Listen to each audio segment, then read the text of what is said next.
এটাকে বলে রাজভোগ থালি। এই থালিটা দেখে জানি না কতটা কি আইডিয়া করতে পারছো, তো আমি বলেই দিচ্ছি এটা হলো বার্থডের একটা থালি সাজানো হয়েছে। ইলিশ মাছ থেকে খাসির মাংস, বিরিয়ানি সব কিছুই রয়েছে এর মধ্যে, টেস্টি টেস্টি খাবার।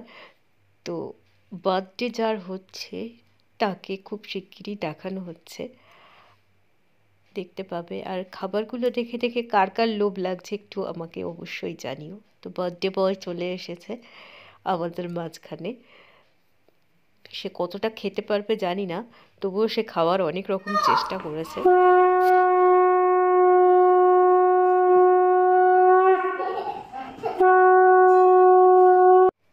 জন্মদিন পর্ব আশীর্বাদ দিয়ে স্টার্ট করা উচিত, বিশেষ করে মাকে দিয়েই শুরু করা উচিত, কারণ জন্মদিনের সাথে মায়ের একটা ওতপ্রোত সম্পর্ক থাকে।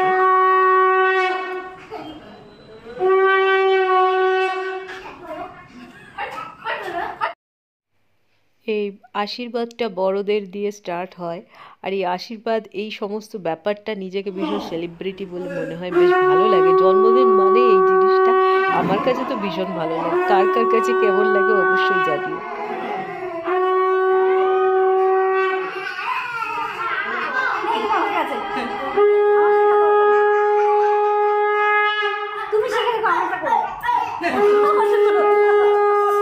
এটা একটা গুরুত্বপূর্ণ সময়, তোমার সামনে খাবার থাকবে কিন্তু তুমি খেতে পারবে না, একটার পর একটা চলতেই থাকবে, আর তোমার মনে হবে কখন আমি খাবো।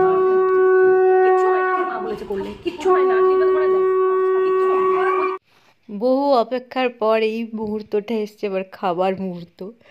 তাতেও অনেক রকম নিয়ম থাকে, তারপর সে তার নিজের খাবারগুলো শান্তিমতো খেতে পায়। তো এখন মায়ের হাতের পায়েস খাওয়া চলছে, জন্মদিন মানে মায়ের হাতে পায়েস তো খেতেই হয়, এটাই নিয়ম। আমরা ছোটোবেলা থেকে দেখে এসেছি, এখন কেক কাটা অনেক কিছু হয়েছে, কিন্তু এই পায়েসটা, মার হাতের পায়েস ওই দিনকে যেন, জন্মদিনের দিন যেন একটা অন্যরকম স্বাদ হয়ে যায়, যেটা আমার কাছে লাগে। এবার বিকেলবেলার পর্বে চলে এসেছি।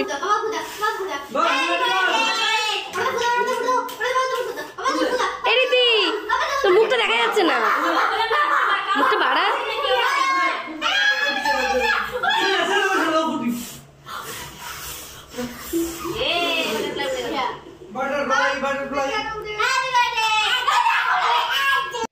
কেক দুটো শুধু দারুণ ছিল, সেজন্য ভালো করে সুন্দর করে দেখিয়ে দিলাম। আর কেক কাটা চলছে, সব বাচ্চারা একসাথে বসে পড়েছে কেক কাটার জন্য। আর কেকটা দেখে সবার লাফালাফিটা দেখো, বেশ ভালো লাগছিল। সবাই সব রকমের, এক একজনের এক এক রকম ভঙ্গিমা, বেশ ভালোই লাগছিল। সবাই দৃষ্টি ছিল কেকের দিকে, নিশ্চয়ই এর মধ্যে চকলেট কেক আর আলাদা কোনো কেক ছিল, যে সবার নজর কিন্তু চকলেট কেকের দিকে, আমার যতদূর মনে হচ্ছিল এই ব্যাপারটা দেখে, ভিডিওটা দেখে।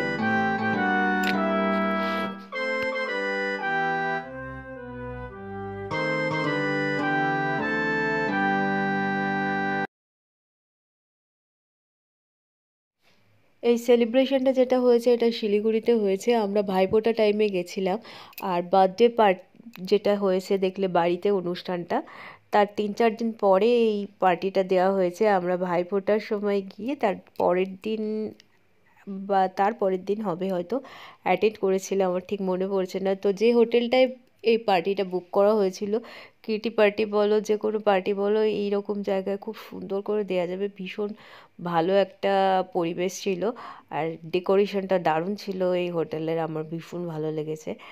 তো এখানে কি কি খাওয়া দাওয়া হচ্ছে সেটা তো তোমরা দেখতেই পাবে এক্ষুনি। আর তোমরা অবশ্যই বলো আমাদের কমেন্ট বক্সে কেমন লেগেছে। আমি আশা করি কমেন্ট তোমরা করবে, কমেন্ট করলেই আমি তোমাদের দেখতে পাই, জানতে পারি। লাইক করলে বা ভিডিওটা দেখলে আমি বুঝতে পারি না কে কে দেখছে, কিন্তু কমেন্টের মাধ্যমে আমি সবাইকে বুঝতে পারি। তো প্লিজ আমার রিকোয়েস্ট, সবাই একটা করে কমেন্ট করো, কমেন্টে কিছু লিখতে না পারলে কোনো একটা ইমোজি পাঠিয়ে দিও, তাতেও হবে। তো যাই হোক, দেখতে থাকো, আর কেমন লাগছে কমেন্ট বক্সে অবশ্যই তোমরা কমেন্ট করো, আর লাইক তো অবশ্যই দিও।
Happy birthday to you. Happy birthday to you. Happy birthday to you.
Welcome drink দিয়ে শুরু হচ্ছে আমাদের স্টার্টিং খাওয়া দাওয়া। আর স্টার্টারে অনেক কিছু ছিল, তার একটু পরেই তোমরা দেখতে পাবে। এখানে স্টার্টারের ফার্স্টেই ছিল একটা ফিশ বাটার ফ্রাই, যেটা ভীষণ বড় ছিল, যেটার হাফ করে খেয়েছি। একটু পরেই তোমাদের সেখানে নিয়ে চলে যাচ্ছি। আমরা স্টার্টার পর্বে চলে এসেছি। স্টার্টারে কী কী ছিল তোমাদের দেখাচ্ছি। আর এই যেখানে প্রোগ্রামটা হয়েছে হোটেল কনক্লেভ, এটা রুপটপের উপর প্রোগ্রামটা হয়েছে, যেটা ভীষণ ভালো লেগেছে। এখানে মন কাড়া একটা দৃশ্য হলো, এখান থেকে মেন রোডটা দেখা যাচ্ছে, যেটা আমার ভীষণ ভালো লেগেছে। তোমরা এখান থেকে কতটা বুঝতে পারছো জানি না, কিন্তু এই জায়গাটায় দাঁড়ালে মনটা খুব ভালো হয়ে যাচ্ছিলো, যার জন্য আমি তোমাদের দেখানোর চেষ্টা করছি। হয়তো তোমরা অতটা বুঝতে পারছো না, কিন্তু জায়গাটা ভীষণ সুন্দর। আর এখান থেকে পিকচার নিলে পিকচারটা অতটাও সুন্দর আসছে না, কিন্তু তবুও তোমাদের বোঝানোর চেষ্টা করেছি যতটা সম্ভব। তো খাওয়া দাওয়ার পর্বে চলে আসি। আমি যে ফিশ ফ্রাইটা নিয়েছি, ফিশ ফ্রাইটা ভীষণ বড় ছিল, সেজন্য আমার পাতে হাফ দেখতে পাচ্ছ। আর এখানে ছিল গন্ধরাজ চিকেন টিক্কা। গন্ধরাজ চিকেন টিক্কাটা আমার খুব ভালো লেগেছে। ফিশ ফ্রাইটা সবার খুব পছন্দ হয়েছে। ফিশটা আমি খুব একটা পছন্দ করি না বলে অতটা আমি ডিটেলিংয়ে যাচ্ছি না, কিন্তু খুব টেস্টি ছিল। আর এতটা বড় ছিল, আমার পক্ষে খাওয়া সম্ভব ছিল না।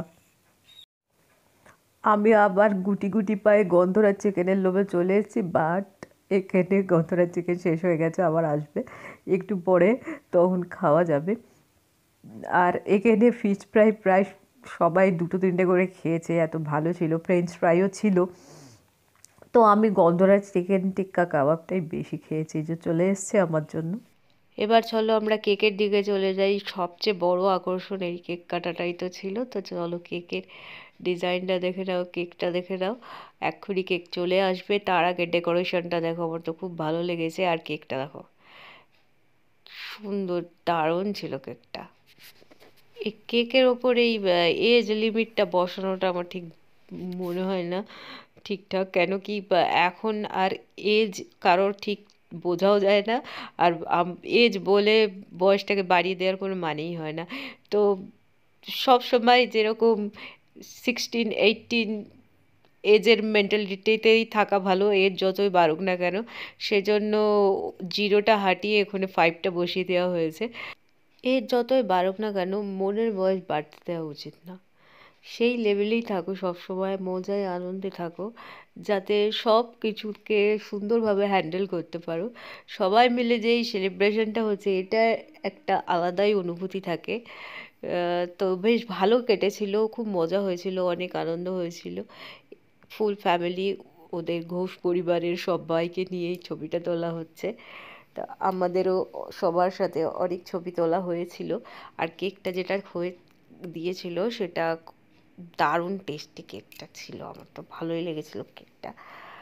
আর কেকের পরে ডিনারের পর্ব চলে আসছে। ডিনারে যে মেনুগুলো ছিল তার মধ্যে আমার তো পোলাও আর মাটন কষাই ফেভারিট। সেজন্য আমি সব কিছু দেখিয়েছি, কিন্তু আমি খেয়েছি পোলাও আর মাটন কষা। দারুণ ছিল, টেস্টি ছিল। এখানকার খাবারের টেস্ট বেশ ভালো, এটা ভালো লাগলো। বাসমতি রাইস ছিল, মুগ ডাল, সোনা মুগ ডাল, এটা ভেজ মুগ ডাল যেটা হয়। আর এখানে ফিশের একটা আইটেম ছিল, আরও কিছু ছিল আমার ঠিক মনে নেই এই মুহূর্তে, যেহেতু আমি খাইনি সেজন্য মনে করতে পারিনি। তো মাটন কষাটা সত্যি খুব ভালো ছিল। আর এই মালপোয়াটা, রাবড়ি মালপোয়া, মালপোয়া উইথ রাবড়ি, এটা আমার দারুণ লেগেছে। আমি তো 2-3টে খেয়ে নিয়েছি। চাটনি পাঁপড়ও ছিল তার সাথে। সবাইয়ের খাওয়া দাওয়া শুরু হয়ে গেছে, অনেক মজা হয়েছে, আনন্দ হয়েছে। এবার খাওয়া দাওয়ার সাথে সাথে ফ্যামিলির সাথে গেট টুগেদার, এই আলাপ আলোচনা, এগুলো শুধুমাত্র এই ধরনের ছোটোখাটো অনুষ্ঠানের মধ্যেই হয়ে থাকে, না হলে সবার সাথে সেরকমভাবে দেখা সাক্ষাৎ হয় না। তো এই ধরনের ছোট ছোট পার্টিগুলো মাঝে মধ্যে হওয়া দরকার আছে। যে কোনো কিছু অকেশনে, ছুতোয় দাতায় যদি এরকম ছোটোখাটো পার্টি হতে থাকে, তাহলে এই মিট আপটা হয়। কারণ সবাই সবার নিজের কাজে ব্যস্ত, কারোর সাথে দেখা করার মতো, আলাদা করে কারোর বাড়ি যাওয়ার মতো আগের মতো আর সেই সিচুয়েশান নেই। কেউ কারোর বাড়ি সেরকমভাবে যেতে পারে না, তবে এই সমস্ত অনুষ্ঠানে যাওয়া হয়। তো আমার এই ধরনের অনুষ্ঠানকে আমি খুব এনজয় করি। তোমরা কি করো না করো সেটাও আমাকে কমেন্ট বক্সে লিখে জানিও, ভালো লাগবে আমার। আর আমাদের বার্থডে বয়কে উইশ করো তোমরা সবাই। বার্থডেটা অনেক দিন আগেই হয়ে গেছে, ভিডিও ছাড়তে একটু দেরি হয়ে গেল। আমার যত ভিডিও সেগুলো একটু লেট হয়ে গেছে, কেন কি মাঝে আমি অসুস্থ ছিলাম, অনেক কিছু কারণের বশত আমি ভিডিও ছাড়তে পারিনি। তোমরা দেখতে থাকো, এনজয় করতে থাকো। আর কেমন লাগলো তো কমেন্ট বক্সে অবশ্যই লিখে জানাবে। আরও নতুন নতুন ভিডিও আসছে, আমি রিসেন্টলি ঘুরতে গেছিলাম সেই ভিডিওগুলোও ছাড়বো। আপাতত এখন এই শিলিগুড়ি যাওয়া বা আসা, এই ধরনের ভিডিওগুলো যেগুলো আছে সেগুলো দেখতে থাকো। আর এখন তো ঠান্ডা পড়ে গেছে, নলেন গুড় আর তার সাথে কেক, পিঠে, এগুলো তো চলতেই থাকবে। সামনে 25শে ডিসেম্বর আসছে, সেই 25শে ডিসেম্বর উপলক্ষেও তোমরা কি কি করছো সেটাও অবশ্য জানিও আমাকে। আমিও জানি না কি করব, এই মুহূর্তে কোনো প্ল্যানিং নেই, তবে চেষ্টা করব। তো এখানে সবাই মিলে হইচই করে একটা আনন্দের প্রোগ্রাম। তো আমি এই প্রোগ্রামেই ফিরে আসি। আমরা যে মজা করেছি, আনন্দ করেছি, আর এখানে অনেকগুলো বাচ্চা দেখলে না, এই বাচ্চাদের অনেক রকমের হারকাত হয়েছে, সেটা আমি একটা ছোট্ট ভিডিও দেখাচ্ছি তোমাদের, দেখো, তোমাদেরও খুব ভালো লাগবে।